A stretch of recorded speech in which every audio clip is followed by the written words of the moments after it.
Before you do whatever you're gonna do, check the date, please. This is sort of a post-mortem video for Phantom Forces, even though the game is doing just fine. If you're an older subscriber of this channel, you know that I used to be a Phantom Forces YouTuber. For obvious reasons, I don't support this game anymore, but I still wanted to talk about my experiences with it, so...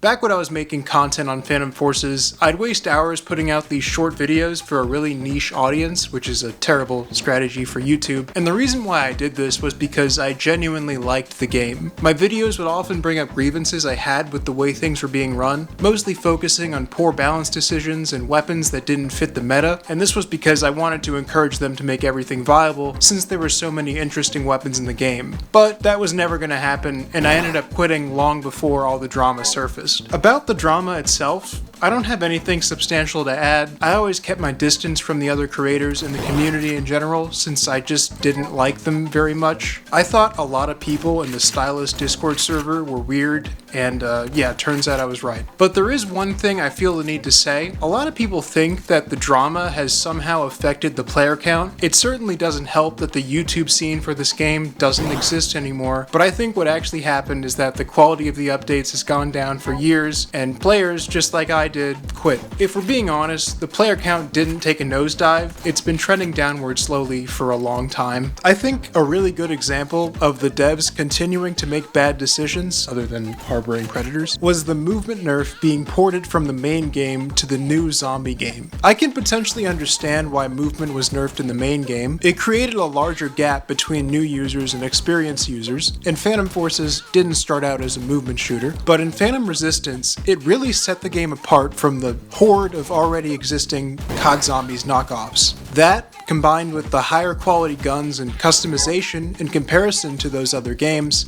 and Phantom Resistance really would have been incredible. But unless something huge comes out which somehow disproves everything we've heard, which is impossible at this point, the game was doomed from the start. It's one thing to maintain an existing player base for an established game after the death of its community, but creating a player base from scratch in these conditions is probably not possible. If someone tried to make a YouTube channel specifically focused around a Stylus Studios game, they would get too much backlash. And plus, they're never going to get any response from the developers. So if they don't like a change or something like that, it's just going to be radio silence. Also, any kind of forums, just not going to happen. They still have the Reddit locked down. It's funny, if you check it, the only video they allowed was a video where someone was like defending the game fully and all the actions of the developers. It's pretty funny. Alright, that's the end of that interjection. Back to the script. And that brings me over to Call of Robloxia. I was pretty bummed out about this. Back in 2020, we used to unironically say wait for core when we were talking about all the problems with Phantom Forces, as if that game was going to come out anytime soon. They really gassed it up with all these features and a huge spreadsheet of weapons. With all the stuff they were promising, it makes sense that nothing ever happened. I don't think the customization system would have worked out balance-wise either. There's a playable demo for it, which I think is really good, but unfortunately the studio is irredeemable at this point. I've mentioned it before, but the first FPS game I ever played was Call of Robloxia 5 back in 2011. I don't have footage of the game at that time, but I do have some from 2012 to 2014. I was a diehard fan of this game and anything related to it. There was the 2014 Call of Robloxia dev test, the Call of Robloxia zombie game, and during that summer there was the Roblox event that gave you a unique hat if you stayed at the top of the leaderboard for a week. Roblox used to have something called player points.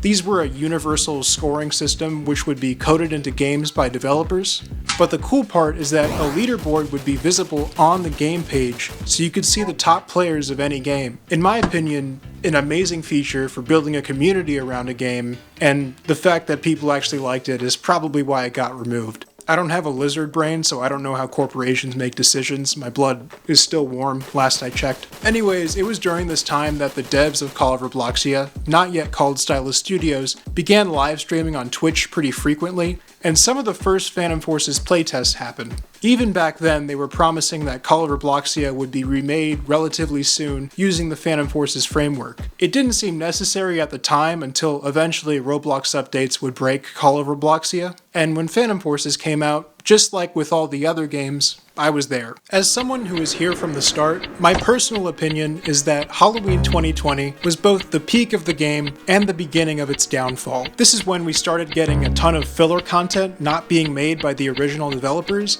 and balance patches became the primary content for updates. These were always constant back and forths for the mainstream weapons, while the majority of the guns in the game were left unchanged. And I think the worst aspect of these filler patches were the conversions. Sometimes conversions were a fun way to incorporate essentially a new weapon without all the work of modeling and rigging one. Also, at the time, I'm pretty sure they weren't accepting any community-made gun models. But what really ended up happening was, instead of simply buffing an existing weapon, they'd add a conversion to it which, quote, buffed it. Phantom Forces already had a problem with certain weapons being terrible in their default configuration, and these high kill count conversions acting as buffs just made that problem worse. It wasn't just conversions and filler content though. Oftentimes, new guns would be added with stats that made them obsolete out of the gate. I think one of the best examples of this was the FT300 sniper rifle. Originally, it was an attempt to make a fast, single-shot sniper, which competed against sniper rifles like the Remington 700 or the AWM. But the problem is that they didn't even try. They could have done a number of things, like giving it a handling advantage over the other snipers, or making the reload fast enough so the RPM is similar to the overall RPM of other snipers when you factor in their reloads. But instead of doing any of these things, they slapped on a magazine conversion, making it functionally identical to the other snipers we already had. You might as well have not added the thing. Even if you don't care about stuff like that, what you probably did care about were the unlock ranks for the new weapons. This game has been tracking stats for years. I remember a point in time where the highest ranked weapon unlock was well below 100. What would happen was every new weapon would generally go slightly higher in rank than the previous one. For a while this was fine, since grinding out levels at these lower ranks was pretty fast. If you played casually every once in a while from the time the game started tracking stats, you'd generally be around the level of the highest unlock. Well, fast forward a few years and that is not the case. I played this game an unhealthy amount between 2019 and 2022, and I was already rank 123 in 2018 as shown by this screenshot. Well, despite that, I'm only rank 276 now. And while that does get me almost every weapon in the game, you have to consider that this required multiple years of casually playing the game and 3 years of consistently playing the game. I'm not a high skill player or anything like that, but I'm certainly way better than the average player. An average player would be nowhere near that rank given the same amount of time. The ranks of new weapons started to become particularly egregious towards the end, especially this one. At rank 362, the Cord R is pure pay to win. There's just no way to sugarcoat it.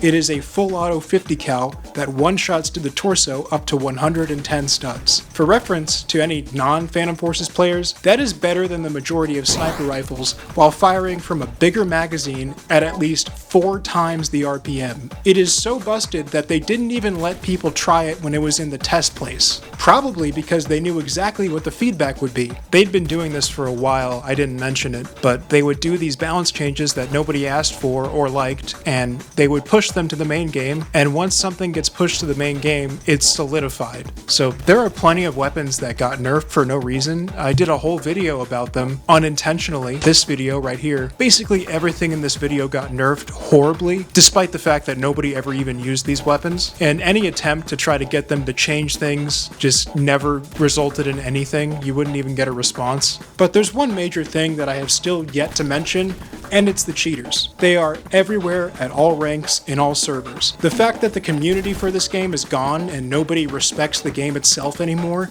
means that most people just don't care, rightfully so. I'd never support cheating in PvP games since it ruins the experience for everyone, but in this situation I'm apathetic to it. While I was getting this footage, I saw several blatant cheaters, and normally I'd record them and send this footage to the bot, but since I'm not coming back anyway, I didn't really see the point. So if you're a cheater or a wallet warrior, maybe even both, go ahead and give Phantom Forces a try.